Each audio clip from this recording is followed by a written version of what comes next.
కొనసాగుతున్న బీజేపీ జాతీయ కార్యవర్గ సమావేశాలు, సంస్థాగత నిర్మాణం, సార్వత్రిక ఎన్నికలపై చర్చ. ఉద్దేశపూర్వకంగానే కేసీఆర్ ప్రోటోకాల్ ఉల్లంఘించారు, ప్రధానిని సీఎం అవమానించారన్న ధర్మేంద్ర ప్రధాన్. యశ్వంత్తో సమావేశానికి రేవంత్ వర్గం దూరం, కలిస్తే గోడకేసి కొడతానని నేతలకు PCC chief warning. KTR comments పై విశ్వ బ్రాహ్మణుల నిరసన, క్షమాపణలు చెప్పాలంటూ దిష్టిబొమ్మ దహనం.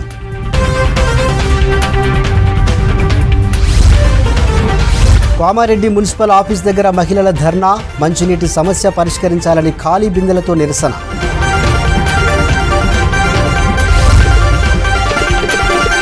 హెచ్ఐసిసిలో కేంద్ర మంత్రి స్మృతి ఇరానీ మాట్లాడుతున్నారు. ఇప్పుడు లైవ్ చూద్దాం.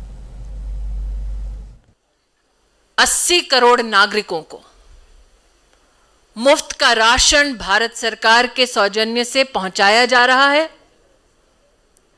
ताकि समाज का वो वर्ग हम सुरक्षित कर सके जो महामारी की चुनौतियों से जूझ रहा. महामारी के वक्त भारत का अभूतपूर्व योगदान वैक्सीनेशन में विश्व पटल पर सम्मानित हुआ, सराहा गया, जिसका उल्लेख राष्ट्रीय अध्यक्ष जी ने कहा. आज इस अमृत काल में भारतीय जनता पार्टी के राष्ट्रीय अध्यक्ष जी ने इस बात की संगठन को, प्रधानमंत्री जी को विशेष बधाई दी कि राष्ट्रपति पद की उम्मीदवार द्रौपदी जी इस अमृत काल में यह संकेत है कि आदिवासी समुदाय के प्रति हमारे संगठन का समर्पण, महिला नेतृत्व के प्रति हमारे संगठन का योगदान, ये द्रौपदी जी के उम्मीदवारी में प्रतिबिंबित होता है. आज एक तरफ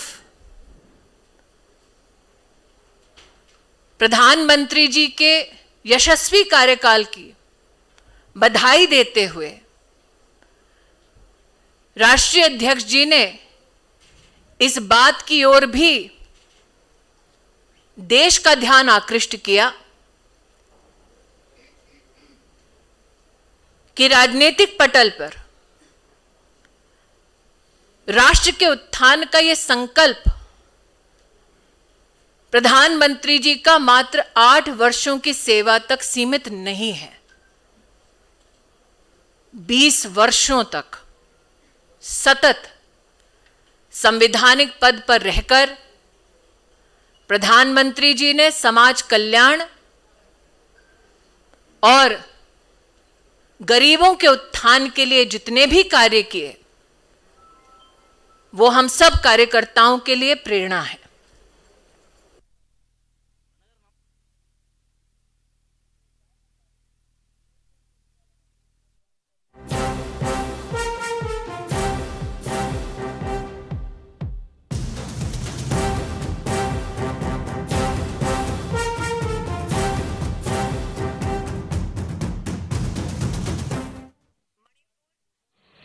और गोवा के कार्यकर्ताओं को और आभार व्यक्त किया इन प्रदेशों की जनता के प्रति.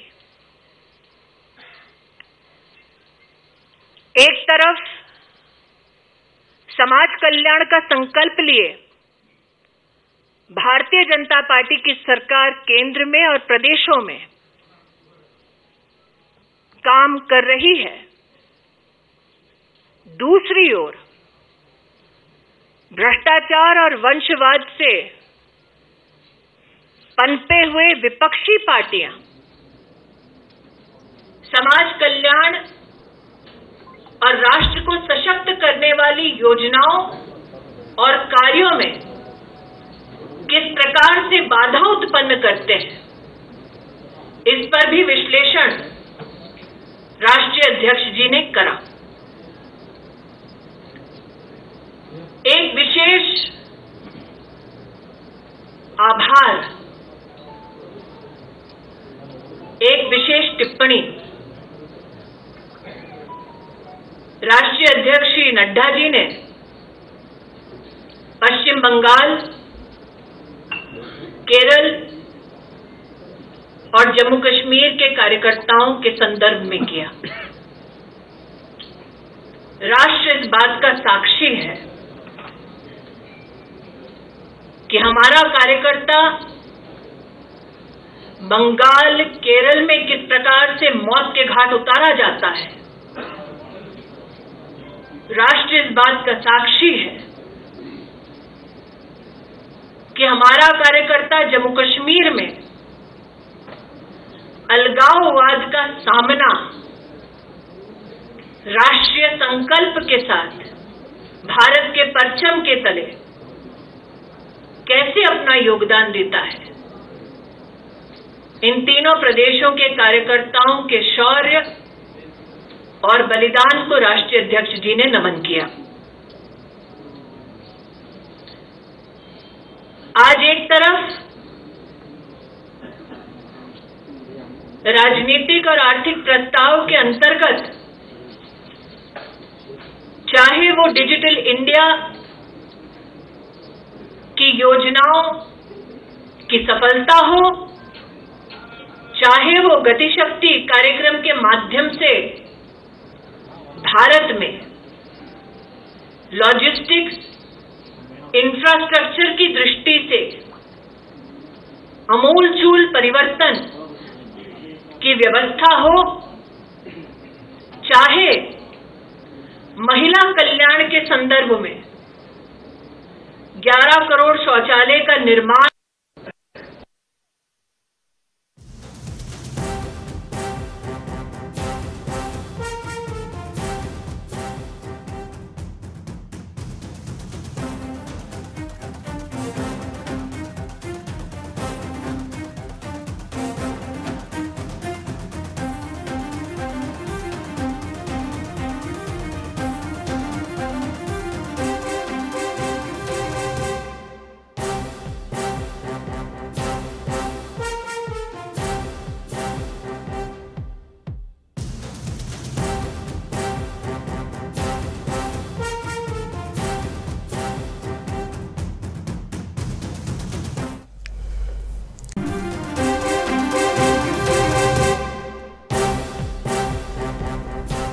హైదరాబాద్ సిటీలో ఫ్లెక్సీల వార్ నడుస్తోంది. టీఆర్ఎస్ బీజేపీ నేతలు కార్యకర్తలు సిటీలో పోటాపోటీగా ఫ్లెక్సీలు బ్యానర్లు కడుతున్నారు. మెట్రో పిల్లర్లకు ప్రభుత్వ పథకాలతో ఇప్పటికే టీఆర్ఎస్ భారీగా ఫ్లెక్సీలు కట్టింది. అయితే అందుకు పోటీగా అవే ఫ్లెక్సీలపై నరేంద్ర మోడీ ఫ్లెక్సీలను అతికించారు బీజేపీ కార్యకర్తలు. రేపు పరేడ్ గ్రౌండ్స్లో బీజేపీ విజయ సంకల్ప సభ ఉండటంతో దానికి జనాన్ని ఆహ్వానిస్తూ ఫ్లెక్సీలను అంటించారు. గడ్డి అన్నారం డివిజన్ కార్పొరేటర్ బద్దం ప్రేమ్ మహేశ్వర్ రెడ్డి అనుచరులు దిల్సుఖ్ నగర్ నుంచి చైతన్యపురి వరకు ఉన్న మెట్రో పిల్లర్లకు కేసీఆర్ ఫ్లెక్సీ పైన బీజేపీ ఫ్లెక్సీలను అతికించారు.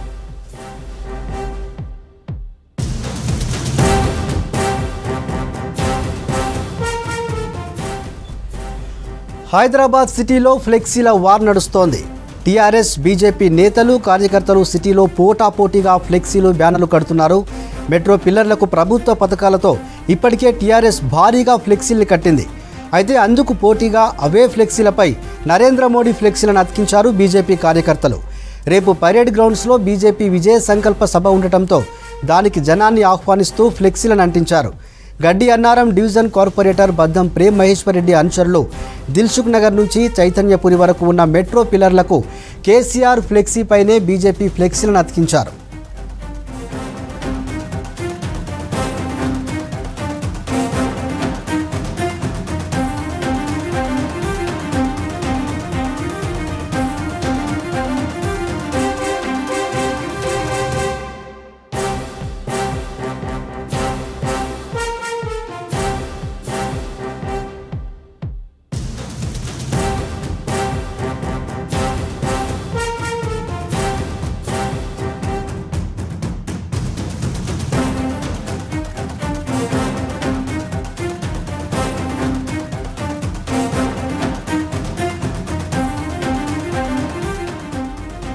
హైదరాబాద్ సిటీలో ఫ్లెక్సీల వార్ నడుస్తోంది. టీఆర్ఎస్ బీజేపీ నేతలు కార్యకర్తలు సిటీలో పోటాపోటీగా ఫ్లెక్సీలు బ్యానర్లు కడుతున్నారు. మెట్రో పిల్లర్లకు ప్రభుత్వ పథకాలతో ఇప్పటికే టీఆర్ఎస్ భారీగా ఫ్లెక్సీలను కట్టింది. అయితే అందుకు పోటీగా అవే ఫ్లెక్సీలపై నరేంద్ర మోడీ ఫ్లెక్సీలను అతికించారు బీజేపీ కార్యకర్తలు. రేపు పెరేడ్ గ్రౌండ్స్లో బీజేపీ విజయ సంకల్ప సభ ఉండటంతో దానికి జనాన్ని ఆహ్వానిస్తూ ఫ్లెక్సీలను అంటించారు. గడ్డి అన్నారం డివిజన్ కార్పొరేటర్ బద్దం ప్రేమ్ మహేశ్వర్ రెడ్డి అనుచరులు దిల్సుఖ్ నగర్ నుంచి చైతన్యపురి వరకు ఉన్న మెట్రో పిల్లర్లకు కేసీఆర్ ఫ్లెక్సీపైనే బీజేపీ ఫ్లెక్సీలను అతికించారు.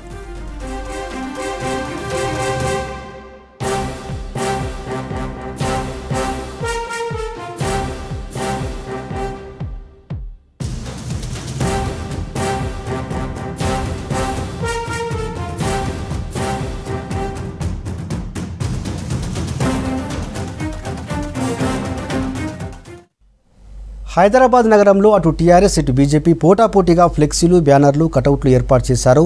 నిబంధనలకు విరుద్ధంగా ఫ్లెక్సీలు పెట్టారంటూ ఫైన్లు వేస్తున్నారు జీహెచ్ఎంసీ అధికారులు. అయితే ఫ్లెక్సీలపై ఫైన్ల విధింపులోనూ అధికారులు వివక్ష చూపుతున్నారన్న విమర్శలు వస్తున్నాయి. బీజేపీ ఏర్పాటు చేసిన కటౌట్ బ్యానర్ల కంటే టీఆర్ఎస్ ఫ్లెక్సీలు బ్యానర్లు ఎక్కువగా ఉన్నాయి. అయినా బీజేపీ లీడర్లకే ఎక్కువ ఫైన్లు వేస్తున్నారు అధికారులు. బీజేపీ ఏర్పాటు చేసిన బ్యానర్లు కటౌట్లకు 6,27,000 ఫైన్ వేశారు. టీఆర్ఎస్ ఏర్పాటు చేసిన ఫ్లెక్సీలు బ్యానర్లకు కేవలం 55,000 రూపాయలు ఫైన్ మాత్రమే విధించారు జీహెచ్ఎంసీ ఎన్ఫోర్స్మెంట్ అధికారులు. దీనిపై బీజేపీ నేతలు ఆగ్రహం వ్యక్తం చేస్తున్నారు.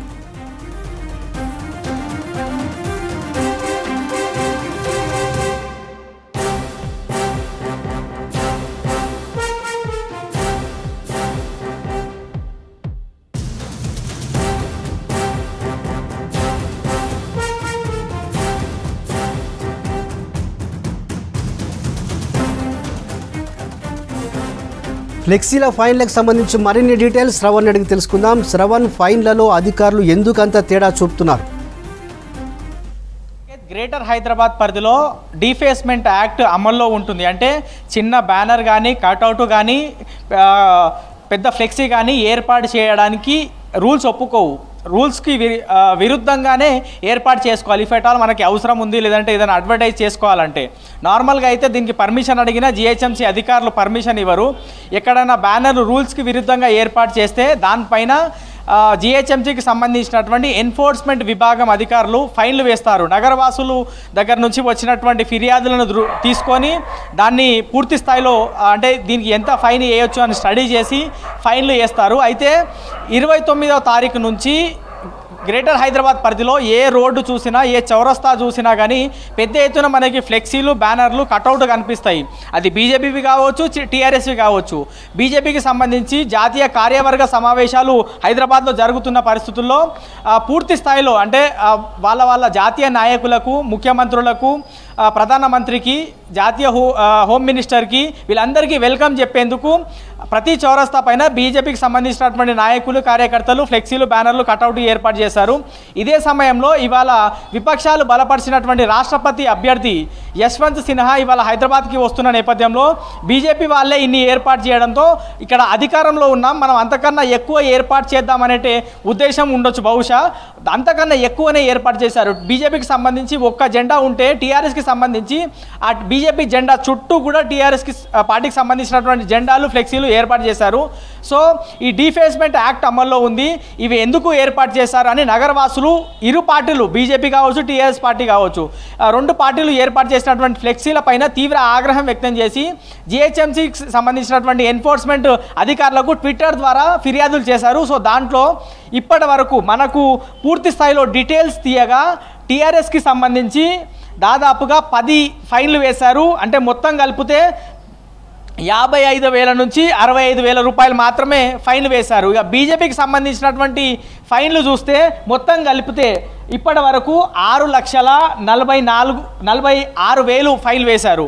నార్మల్గా హైదరాబాద్లో ఏ ఏరియా చూసినా, ప్రస్తుతం ఏ చౌరస్తా చూసినా, నేను ఉదయం నుంచి ఫీల్డ్ మీదే ఉన్నా, ఫ్లెక్సీలు ఎక్కడెక్కడ ఎట్లా పెట్టినారు, ఎన్ని గానం ఉన్నాయో చూసే ప్రయత్నం చేస్తే చాలా వరకు టీఆర్ఎస్కి సంబంధించినవి కనబడ్డాయి. బీజేపీ కూడా కనబడ్డాయి, కానీ అంతకన్నా ఎక్కువ టీఆర్ఎస్ పార్టీకి సంబంధించిన ఫ్లెక్సీలు, బ్యానర్లు, జెండాలు కనబడ్డాయి. సో ఫైన్లు ఎంత వేసిందని చెక్ చేస్తే చాలా వరకు బీజేపీకి సంబంధించినటువంటి వారికే ఫైన్లు పడ్డాయి. మొత్తం 73 3 ఫైన్లు వేశారు. దాంట్లో మొత్తం అమౌంట్ వచ్చేసి 6,46,000. అయితే ఒక చిన్న ఎగ్జాంపుల్ చెప్తా నేను.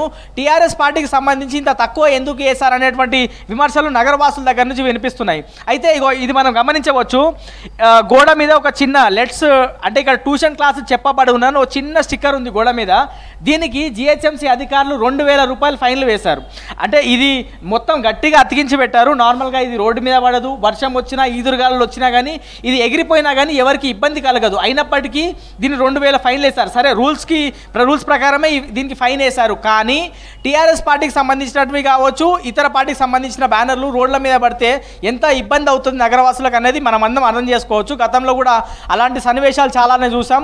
అలాంటి దృశ్యాలు చాలా వరకు ఇబ్బంది కలిగించాయి హైదరాబాద్ నగరవాసులను. మరి ఇప్పుడు జిహెచ్ఎంసీ అధికారులు అన్ని పార్టీలకు సంబంధించినటువంటి నేతలను వాళ్ళు ఏర్పాటు చేసినటువంటి ఫ్లెక్సీల పైన వివక్ష చూపకుండా జిహెచ్ఎంసీ పనిచేస్తుందని మాటలు మాత్రమే చెప్తున్నారు. కానీ గ్రౌండ్ లెవెల్ రియాలిటీ చూస్తే చాలా వ్యత్యాసంగా అనిపిస్తుంది. టీఆర్ఎస్ పార్టీకి కేవలం 65,000 మాత్రమే ఫైన్లు వేసి బీజేపీ పార్టీకి దాదాపుగా 6 లక్షలు అంటే దాదాపుగా 7 లక్షల రూపాయల ఫైన్లు వేశారు. ఇంత వివక్ష ఎందుకు అనేది హైదరాబాద్ నగరవాసుల దగ్గర నుంచి ప్రస్తుతం జిహెచ్ఎంసీ అధికారులకు ప్రశ్నల వర్షం కురుస్తుంది. ఇంకోటి గమనించాలి, బీజేపీకి సంబంధించినటువంటి ఫ్లెక్సీలు బ్యానర్లు ఈవీడీఎం ట్విట్టర్కి పెట్టి కంప్లైంట్ చేస్తున్నారు. నగరవాసులు కంప్లైంట్ చేస్తున్న సమయంలో మీరు ఫైన్లు వేయాల్సిన అవసరం లేదు, ఇవి కేవలం రిమూవ్ చేయాలి అని రిక్వెస్ట్ చేస్తే షార్ట్లీ ఈ చలాన్ విల్ బి జనరేటెడ్ అనే మెసేజ్ ఈవీడీఎం అధికారులు ఆ ట్విట్టర్లో పోస్ట్ చేస్తున్నారు. అంటే ఫైన్లు వేయడం అంటే రూల్స్కి విరుద్ధంగా ఏర్పాటు చేస్తారు కాబట్టి ఫైన్లు అయితే వేస్తున్నారు, కానీ ఎందుకు రిమూవ్ చేయట్లేదు అని మనం అడిగితే ఇది ఈవీడీఎం అధికారులు చూడట్లేదు, సర్కిల్ లెవెల్లో జోనల్ లెవెల్లో ఉన్నటువంటి టీమ్సే వాటిని తొలగిస్తాయి అని చెప్తున్నారు. ఆ circle level teams zonal level teams ఎక్కడికి పోయాయి, ఏడ పనిచేస్తున్నాయి అనేది ఎవరికి అర్థం కానటువంటి పరిస్థితి. వాళ్ళకి సంబంధించినటువంటి అధికారులకు కూడా మనం కాంటాక్ట్ చేసే ప్రయత్నం చేసినాం, వాళ్ళు ఎవరు కూడా ప్రస్తుతం రెస్పాండ్ అవ్వట్లేదు. ఏదేమైనప్పటికీ అందరికీ సమానంగా చూడాల్సినటువంటి ఈ శాఖలు కొంచెం వివక్ష, అధికార పార్టీకి ఒక విధంగా ప్రతిపక్షాల్లో ఉండే పార్టీలకు మరో విధంగా చూడడం అనేది కొంచెం విమర్శలకు దారితీస్తున్నాయి. నగరవాసుల దగ్గర నుంచి ఇంకా ఫిర్యాదులు వస్తున్నాయి. చూడాలి మరి రేపు ఎల్లుండి వరకు ఏ విధమైనటువంటి ఫైన్లు జనరేట్ చేస్తాయి. నార్మల్గా వివక్ష ఇప్పుడు మేము చూపించలేమని పనుల్లో చూపిస్తాయా లేకపోతే కేవలం మాటలకు మాత్రమే పరిమితం అవుతాయి అనేది ఈవీడీఎం వేసేటువంటి చలాన్లు రేపు ఎల్లుండి చూస్తే అర్థమవుతుంది. Saketh. Right, thank you Shravan.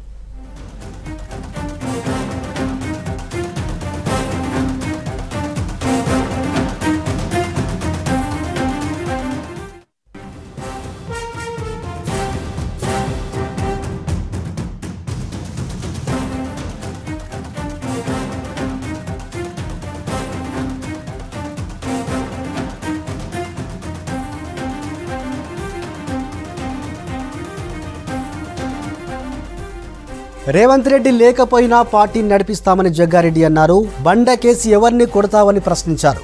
బండ కేసు కొట్టడానికి రేవంత్ రెడ్డి ఎవరని ప్రశ్నించారు. పీసీసీ నుంచి రేవంత్ను తొలగించాలని హైకమాండ్కు లేఖ రాస్తానన్నారు జగ్గారెడ్డి.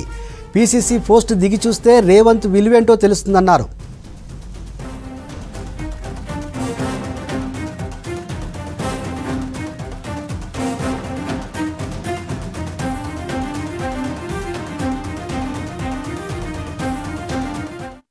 పిసిసి రేవంత్ రెడ్డి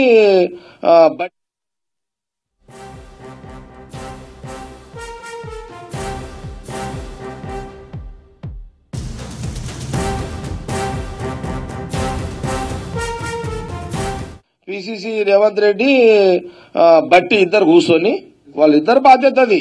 కానీ వాళ్ళు పిలుచుకుంటారు, వాళ్ళ ఆట వాళ్ళు ఆడుతున్నారు. మరి మన ఆట మనం ఆడాలి కదా. మన తప్పేముంది, మనం కూడా పిసిసి బట్టి ఇద్దరు సిఎల్పి కూర్చొని సపరేట్ గా సిఎల్పికి పిలుచుకుంటే అయిపోతుండే కదా. ఏమన్నాడు అసలు రేవంత్ రెడ్డి? ఏమన్నాడు? పార్టీ నిబంధనలకు వ్యతిరేకంగా మాట్లాడితే ఎంతటోడైనా సరే బండకేసి కొడతా అని రేవంత్ రెడ్డి మీ మీడియా ముందు మాట్లాడాడు. ఎందుకు మాట్లాడిండు రేవంత్ రెడ్డి? అంత తొందర ఎందుకు పడ్డాడు? పార్టీకి వ్యతిరేకంగా ఈ 4 నెలల నుంచి ఎవరైనా మాట్లాడిరా? 100% రేవంత్ రెడ్డి మాట్లాడింది తప్పు. 100% రేవంత్ రెడ్డి ఎవరు? బండకి ఎవరు కొడతావు నువ్వు? బండకేసి ఏం నేను అవకొరలమ్మా? అసలు ఏమనుకుంటున్నావు రేవంత్ రెడ్డి? ఎందుకు ఈ పంచాయతీ ఇదంతా? ఎందుకు గెలుకుంటున్నావు ఇదంతా? నీ ఏమనుకుంటున్నావు? నాకు అర్థం కాలేదు. అదే ఎందుకు ఆయన టీవీ ముందుకు వచ్చి టెంప్ట్ అయ్యిండు? ఎవరిని కొడతావా ఆయన? అసలు రేవంత్ రెడ్డి టీవీల ముందు ఇప్పుడు మాకు చెప్పేటోళ్ళు మా మీద కంప్లైంట్ ఇచ్చేటోడే నువ్వెందుకు టీవీల ముందు మాట్లాడినావు? నువ్వు టెంప్ట్ అయ్యేటోని పీసీసీ పోస్ట్ ఎట్లా చేస్తావా? నువ్వు కోపం ఉన్నవానికి ఆ పోస్ట్ కి ఎట్లా అర్హుడు అవుతావు? హనుమంతరావు గారు 72, 73 ఏళ్ల వయసు, పుట్టుక నుంచి ఆయన కాంగ్రెస్ పార్టీ 3 సార్లు రాజ్యసభ పీసీసీ ప్రెసిడెంట్ తెలంగాణలో. టీవీల ముందు నువ్వు హనుమంతరావు ఎవరని అంటావా? కాంగ్రెస్ పార్టీని కొనుక్కున్నావా? ఇప్పుడు నువ్వు ఏంది ఇదంతా? అరే నువ్వు ఎట్లానే నువ్వు ఒక ప్రెసిడెంట్ అయినావు, వయసులో పిల్లగానివే, చిన్నోనివి. నువ్వు టీవీల ముందు ఎందుకు టెంప్ట్ అయినావు? అది చెప్పు. ఇప్పుడు నువ్వు తప్పు చేసినావు. మీడియా అడిగిన ప్రశ్నకు రేవంత్ రెడ్డి పీసీసీ హోదాలా టెంప్ట్ అయిండు. టెంప్ట్ కావద్దు ఆయన. అది చిన్న పిల్లల వ్యవహారం కాదు. పార్టీ అంటే కాంగ్రెస్ పార్టీ అంటే ఎంతో చరిత్ర గల పార్టీలో నువ్వు పీసీసీ ప్రెసిడెంట్ ఉండి నువ్వు బండకేసి కొడతా అంటే చౌకీదారులా? నీకెవడన్నా ఏమనుకుంటున్నావు? నీకేం అర్హత ఉందా? నువ్వు ఆ పోస్ట్ దిగు. నీకేం వాల్యూ ఉంటుంది? ఏమైనా వాల్యూ ఉంటుందా రేవంత్ రెడ్డికి? పోస్ట్ దిగి చూడు ఒకసారి. నేను దీని మీద సీరియస్, ఐఎమ్ వెరీ సీరియస్. నేను ఖచ్చితంగా రేవంత్ రెడ్డి మా మాటలు వాపస్ తీసుకోవాల్సిందే.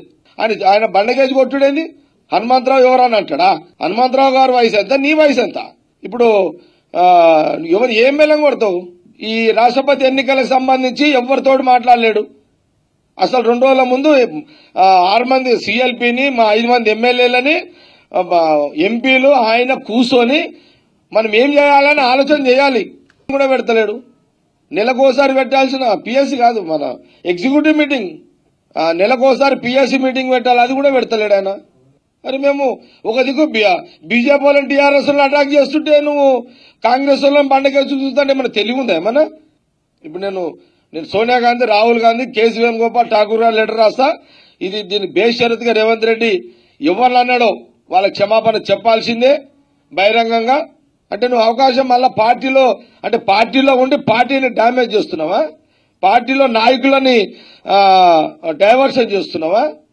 అంటే ఈడ పార్టీలో ఉండి పార్టీనే ఏం లేకుండా చేస్తున్నావా? ఏం జరుగుతున్నది ఇదంతా? ఇట్లా టెంప్ట్ అయ్యేటోడు పీసీసీ పోస్టుకి పనికిరాడు.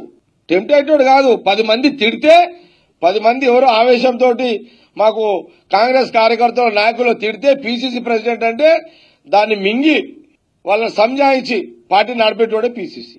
ఇప్పుడు నేను ఒకటి తిట్టకనే బాయే, నువ్వే టెంప్ట్ అయితే ఈరోజు ఎందుకని నాకేం తెలుస్తలేదు. అది ఇప్పుడు 4 ఏళ్ళ ఢిల్లీ రాహుల్ గాంధీ గారు, కేసీ వేణుగోపాల్, ఠాకూర్ గారు, మా శ్రీనివాసన్ బోసరాజు గారు ఢిల్లీలో అన్ని క్లియర్ చేసిన తర్వాత 4 ఏళ్ల నుంచి ఒక్కరు మాట్లాడతలేరు. హనుమంతరావు గారు కూడా ఇప్పటిదా మాట్లాడలే. నువ్వు వచ్చి ఇక టీవీల ముందు వచ్చి ఇప్పుడు వాని బండ కొడతా, వీళ్ళని బండ కొడతా, పేర్లు లేకుండా అనేవాడు. ఎవరు కొడతావు భయ్? నువ్వేమని కొట్టా? నీకే నేను ఖచ్చితంగా అధిష్టానానికి లెటర్ రాస్తా. ఇట్లా ఆవేశం అయ్యి టెంప్ట్ అయ్యి ఇట్లా నేను నౌకర్లు ఎవరు లేడీడా, నీ నౌకర్లు ఎవరు లేడీడా. ఖచ్చితంగా దీని మీద నేను లెటర్ రాస్తా. దీనికి ఆయన రేవంత్ రెడ్డి బేషరతుగా వర్డింగ్స్ అని వాపస్ తీసుకోవాల్సిందే. ఆయన ఖచ్చితంగా అన్న వర్డింగ్ వాపస్ తీసుకొని బేషరతుగా నువ్వు ఎవరిని మనసులో పెట్టుకొని పేర్లు లేకుండా అదైతే అన్నావో అందరికి నువ్వు బేషరతుగా ఎట్లయితే టీవీల ముందు వచ్చి బండ కొడతానో అట్లా బేషరతుగా అందరికి సారీ చెప్పాల్సిందే. హనుమంతరావు గారికి నువ్వు సారీ చెప్పాల్సిందే. కాంగ్రెస్ పార్టీ కూడా నువ్వు సారీ చెప్పాల్సిందే. పీసీసీ రేవంత్ రెడ్డి బట్టి ఇద్దరు కూర్చొని వాళ్ళిద్దరు బాధ్యత అది. కానీ వాళ్ళు పిలుచుకుంటారు, వాళ్ళ ఆట వాళ్ళు ఆడుతున్నారు. మరి మన ఆట మనం ఆడాలి కదా. మన తప్పేముంది? మనం కూడా పీసీసీ బట్టి ఇద్దరు సీఎల్పీ కూర్చొని సపరేట్ గా సీఎల్పీకి పిలుచుకుంటే అయిపోతుండే కదా. ఏమన్నాడు అసలు రేవంత్ రెడ్డి? ఏమన్నాడు? పార్టీ నిబంధనలకు వ్యతిరేకంగా మాట్లాడితే ఎంతటోడైనా సరే బండకేసి కొడతా అని రేవంత్ రెడ్డి మీ మీడియా ముందు మాట్లాడాడు. ఎందుకు మాట్లాడిండు రేవంత్ రెడ్డి? అంత తొందర ఎందుకు పడ్డాడు? పార్టీకి వ్యతిరేకంగా ఈ 4 నెలల నుంచి ఎవరైనా మాట్లాడిరా? 100% రేవంత్ రెడ్డి మాట్లాడింది తప్పు. 100% రేవంత్ రెడ్డి ఎవరు? బండకి ఇవ్వని కొడతావు నువ్వు బండకేసి. ఏం నేను అవకొరలమ్మా? అసలు ఏమనుకుంటున్నావు రేవంత్ రెడ్డి? ఎందుకు ఈ పంచాయతీ ఇదంతా? ఎందుకు గెలుకుంటున్నావు ఇదంతా? నీ ఏమనుకుంటున్నావు? నాకు అర్థం కాలేదు. అదే ఎందుకు ఆయన టీవీ ముందుకు వచ్చి టెంప్ట్ అయ్యిండు?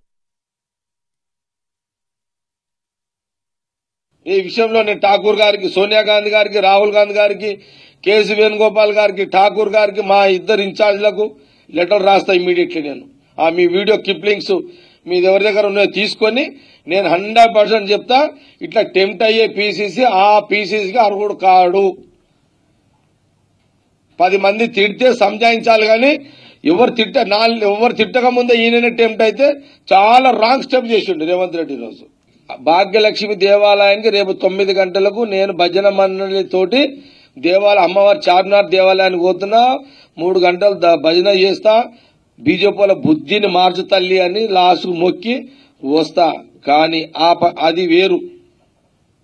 మళ్ళా మీరు ఈ కొత్త పంచాయతీ మళ్ళీ స్టార్ట్ పెట్టి రేవంత్ రెడ్డి స్టార్ట్ చేసిండు, ఇది వేరు. మళ్ళా ఇప్పుడు అమ్మని గుడికి పోతేనే అమ్మ నమ్మాలని కాదు. మనం ఇళ్లల్లో కూడా దేవుళ్ళు ఉంటారు, ఇళ్లల్లో కూడా ఫోటోలు పెట్టుకుంటాం, అమ్మవారికి మనం మొక్తాం. సంవత్సరానికి ఒకసారి దీపావళి రోజు లక్ష్మి, ఆ రోజు దీపావళి అంటే లక్ష్మమ్మవారి రోజు. అందరికి పైసలు రావాలని గొప్పోడు, పేదోడు, చిన్నోడు, పెద్దోడు అమ్మవారిని మొక్కుతారు. దొరికితే దొరకని దొరికాయి, వెనక ముందైనా దొరుకుతాయి. కానీ ఒక నమ్మకం, ఒక విశ్వాసం, అది అందులో అమ్మవారు భాగ్యలక్ష్మి దేవాలయంలో ఒక నమ్మకం. సరే నేనేమంటున్నా అంటే మేమేదో గవర్నమెంట్ ఇవ్వమని చెప్పి పోతలేము అమ్మ దగ్గరికి. మా కాంగ్రెస్ లో గవర్నమెంట్ తీయాలని అంత స్వార్థం మాకు లేదు, అట్లా స్వార్థపరులం కాదు మేము. కానీ వీళ్ళకు పవర్ ఇస్తున్నావు తల్లి, వీళ్ళు బుర్రలు మంచిగా లేవు, వీళ్ళ బుర్రలు మంచిగా తల్లి అని మొక్తా, అంతే, ఇంకేం లేదు. లేకపోతే వాన్నరకు వీన్నరకు ఇదంతా తప్పు కదా. ఇప్పుడు దేవుని జాగాలో వచ్చి మనం మొక్కుతే అర్థం. కానీ ప్రసారిగా వీళ్ళు అదొక అమ్మవారి దేవాలయాన్ని ఒక మ్యూజియం, ఒక పొలిటికల్ స్టంట్ గా దేవాలయాన్ని మారిస్తే ఎట్లయితుంది? అట్లా కాదు కదా. ఇక సరే ఏదన్నా ఉండని, అమ్మ మాకు వరాలు ఇస్తుందా, వారే వరాలకి ఇస్తుందా, లేకపోతే ఏమనైతే తర్వాత సంగతి. కానీ భాగ్యలక్ష్మి దేవాలయానికి పోవడానికి కారణం ఏంటంటే వాళ్ళ బీజేపీల బుద్ధి మార్చమని పోవడానికి పోతున్నాను, అంతే.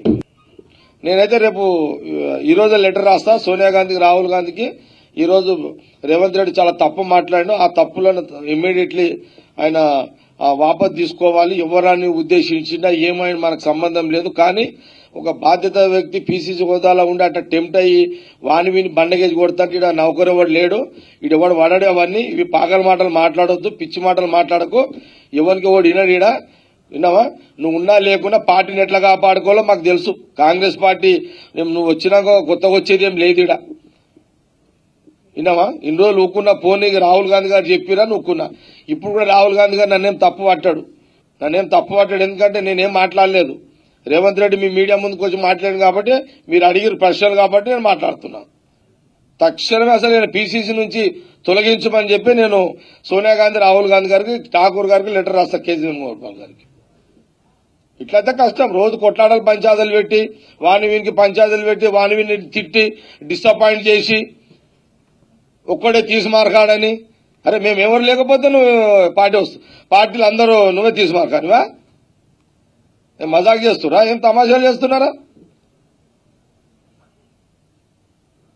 నెత్తుకో చేస్తే గవర్నమెంట్ వస్తుంది. ఒక్కడే చేస్తాడా గవర్నమెంట్? ఎందుకంత ఫోజులు ఎందుకు కొడతారు? పనికి మళ్ళా ఫోజులు.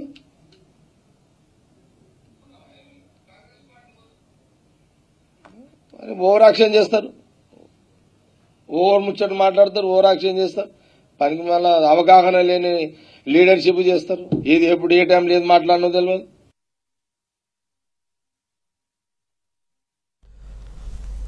విపక్షాల రాష్ట్రపతి అభ్యర్థి యశ్వంత్ సిన్హా రాష్ట్ర పర్యటన తెలంగాణ కాంగ్రెస్లో అగ్గి రాజేసింది. టీఆర్ఎస్ను కలిసిన ఎవరిని తాము కలవబోమని స్పష్టం చేశారు PCC chief Revanth Reddy. Yashwant Sinha welcome కార్యక్రమానికి తేల్చెప్పారు. అయితే కాంగ్రెస్ సీనియర్ నేత విహెచ్ యశ్వంత్ సిన్హాకు స్వాగతం పలకడంపై రేవంత్ సీరియస్గా రియాక్ట్ అయ్యారు. ఎవరైనా కలిసినా బాగోదని గోడకేసి కొడతామన్నారు. ఈ కామెంట్స్ కాంగ్రెస్లో మరోసారి రచ్చకు దారితీశాయి. PCC working president Reddy Jaggareddy press meet పెట్టి మరీ రేవంత్ రెడ్డిపై తీవ్ర స్థాయిలో విరుచుకుపడ్డారు. అసలు రేవంత్ ఏమనుకుంటున్నాడు, ఎవరిని బండకేసి కొడతారంటూ ఫైర్ అయ్యారు జగ్గారెడ్డి. రేవంత్ వెంటనే క్షమాపణ చెప్పాలని డిమాండ్ చేశారు. అధిష్టానానికి లేఖ రాసి రేవంత్ను పీసీసీ చీఫ్ పదవి నుంచి తొలగించాలని డిమాండ్ చేశారు. కాంగ్రెస్ పార్టీ టీఎంసీ అభ్యర్థి అయిన యశ్వంత్ సిన్హా గారికి ఓటు వేయాలని నిర్ణయించిండ్రు, మద్దతు ఇచ్చిండ్రు. మేము ఓటేస్తాం. కానీ కేసీఆర్ ను కలిసిన వాళ్ళని మేము కలవము. స్పష్టమైన నిర్ణయంతో తెలంగాణ కాంగ్రెస్ ఉన్నది కాబట్టి అందుకోసమే యశ్వంత్ సిన్హా గారిని మేము కలవలేదు. ఆడే ఓడొచ్చిండో కోనికిసుక గొట్టం గారు కేటీఆర్ ఎవడో ఓడికి తెలుసు. రాహుల్ గాంధీ ఎందుకు గుర్తుపడతాడు కేటీఆర్? ఎవడు కేటీఆర్ అయ్యేమన్నా దేశం కోసం త్యాగం చేసిండా? కేటీఆర్ దేనికోసం పనిచేసిండా? ఇట్లాంటి సోంబేరిగాలు బొచ్చడి మంది వస్తారు. ఇక్కలోటి తిరణాలకు పోతే ఎక్కడానికి దిగడానికి సరిపోయిందంట. ఆ కేటీఆర్ ఎవడో ఎందుకు పోయిండో ఏమైందో ఎవరిని తెలుసు. వాడిని ఎవడు గుర్తుపడతాడా? ఢిల్లీలో కాదు గల్లీలో కూడా ఎవడు గుర్తుపడతా? ఇట్లకెళ్ళి నడుచుకుంటూ పోతే ఎవడో పబ్బుల నుంచి పొరంబోకొని నడుచుకుంటూ పోతుండే అనుకుంటారు. ఎవడు పట్టించుకుంటాడు కేటీఆర్ ను? తెలంగాణలో అరాచక పాలన సాగుతోందన్నారు బీజేపీ సీనియర్ నేత జమ్మూ కశ్మీర్ మాజీ ఉప ముఖ్యమంత్రి కవిందర్ గుప్తా. సీఎం కేసీఆర్ ఒక్క ఎన్నికల హామీని కూడా నెరవేర్చలేదని చెప్పారు. సికింద్రాబాద్లో రేపు జరిగే విజయ సంకల్ప సభ పోస్టర్ను మంచిర్యాలలో ఆవిష్కరించారు కవిందర్ గుప్తా. ప్రధాని మోడీతో పాటు బీజేపీ జాతీయ నాయకులు హాజరయ్యే ఈ సభను విజయవంతం చేయాలని కార్యకర్తలకు పిలుపునిచ్చారు. रिलीज करते हुए अपने आप को सौभाग्यशाली समझता हूँ और मुझे उम्मीद है कि कार्यकर्ता की मेहनत, कार्यकर्ता की लगन, कार्यकर्ता की श्रद्धा, कार्यकर्ता की जो एक तपस्या है वो भारतीय जनता पार्टी को इस राज्य में लेकर के आएगी. इस रैली के माध्यम से, विजय संकल्प रैली के माध्यम से हम पूरे तेलंगाना में ये बता देना चाहते हैं कि ये सरकार जो है अपने आप को संभाले. आपके भ्रष्टाचार के जो भी लगातार परिवारवाद ये नहीं चलने वाला. अब यहाँ पर आएगी तो भारतीय जनता पार्टी की सरकार आएगी. हम सब मिलजुल करके सभी कार्यकर्ता वहाँ पहुँच करके इस रैली को మెదక్ పర్యటనలో కేంద్ర మంత్రి సంజీవ్ కుమార్ బాల్యానికి అవమానం జరిగింది. ఆయన కోసం R&B గెస్ట్ హౌస్ బుక్ చేశారు బీజేపీ నేతలు. అయితే కేంద్ర మంత్రి గెస్ట్ హౌస్కు వచ్చినా అధికారులు తాళాలు తీయలేదు. దీంతో ఆయన గంట సేపు బయటే నిల్చున్నారు. అధికారుల తీరుపై ఆగ్రహించిన బీజేపీ కార్యకర్తలు గెస్ట్ హౌస్ తాళాలు పగలగొట్టి లోలింగ్కి వెళ్లారు. కేంద్ర మంత్రి వచ్చినప్పటికీ ప్రోటోకాల్ పాటించని R&B అధికారులపై బీజేపీ నేతలు ఫైర్ అయ్యారు. గెస్ట్ హౌస్లో కనీసం మంచినీళ్లు కూడా లేవని మండిపడ్డారు. పట్టణానికి విచ్చేస్తున్న సందర్భంలో R&B గెస్ట్ హౌస్ను అఫీషియల్గా ప్రోటోకాల్ ప్రకారము మేము బుక్ చేయడం జరిగింది. బుక్ చేసేప్పటికి కూడా కేంద్ర మంత్రి వర్యులు నిన్న నైట్ ఇక్కడికి వచ్చిన తర్వాత సుమారు అర్ధగంట సేపు కారులోనే కూర్చున్నబెట్టేసి ఇక్కడ ఎవరు కూడా ఈ గెస్ట్ హౌస్ తాళం తీయకపోవడము, తాళాలు ఎవరి దగ్గర లేకపోవడము, ఏఈ ఫోన్ లేపకపోవడము, డిఈ ఫోన్ లేపకపోవడము, ఇది తెలంగాణ ప్రభుత్వము ఏ విధంగా పనిచేస్తుందో దానికి నిదర్శనంగా మరి చూస్తూ ఉన్నాము. ఈ తెలంగాణ ప్రభుత్వము, ఈ టీఆర్ఎస్ ప్రభుత్వము, టీఆర్ఎస్ నాయకులకు, టీఆర్ఎస్ మంత్రులకే మరి ఈ గెస్ట్ హౌస్ పనిచేస్తుందా? ఇది కేంద్ర ప్రభుత్వం నుంచి వచ్చినటువంటి మంత్రివర్యులకు ఎందుకు ఇబ్బంది చేస్తుందని చెప్పేసి మేము డిమాండ్ చేసి చివరికి పోలీసు వాళ్ళను, రెవెన్యూ వాళ్ళను అడిగి రిక్వెస్ట్ చేసి వాళ్ళతోటి తాళం బలగొట్టించేసి చివరికి మేము తాళాలు బలగొట్టి లోపలికి. కామారెడ్డి నిజాం సాగర్ చౌరస్తాలో మంత్రి కేటీఆర్ దిష్టిబొమ్మను దహనం చేశారు. విశ్వ బ్రాహ్మణులు తమను అవమానపరిచేలా మాట్లాడినందుకు క్షమాపణలు చెప్పాలని డిమాండ్ చేశారు. రహదారిని దిగ్బంధించి నిరసన తెలిపారు. మంత్రి స్థానంలో ఉండి ఇష్టానుసారంగా మాట్లాడడం సరికాదని మండిపడ్డారు. హెచ్చరిస్తున్నాము. మా యొక్క జాతిని దుర్భాషలాడుతూ కల్లగుర్తులో కల్లోజు ఆచార్య గారిని పప్పుచారు. ఈ గొట్టం గరం ఏందో, ఈ గొట్టం గరం చేస్తాం. మా యొక్క గొట్టం తాడాకేందో చూపిస్తాం. ఇవాళ విశ్వకరణకు ఆయన 100% క్షమాపణలు చెప్పాలా. మా రాష్ట్ర విశ్వబ్రాహ్మణ సంఘం తరఫున మేము హెచ్చరిక జారీ చేస్తున్నాం. జాతి అంటే ప్రతి పార్టీ కూడా అనుకరగా చూస్తున్నారు. సృష్టికి మూలమే విశ్వకర్మ. మరి ఈ రోజు కేటీ రామారావు ఏమని సంబోధించండు? శ్రీకాంతాచారిని 44 మంది విశ్వబ్రాహ్మణుల అమరులతో 1200 మంది అమరుల బృందాల మీద రాజ్యం వెళ్తున్న కల్వకుంట్ల కేటీఆర్ గారు విశ్వబ్రాహ్మణులు కించపరిచే విధంగా పప్పుచారు, గుట్టంగాడు, చారిగాడు తెలంగాణ మూమెంట్ 69 ఇదే హై స్కూల్ కదా జెండా పట్టుకున్నాం. If you bulletin updates, for more updates keep watching V6 News.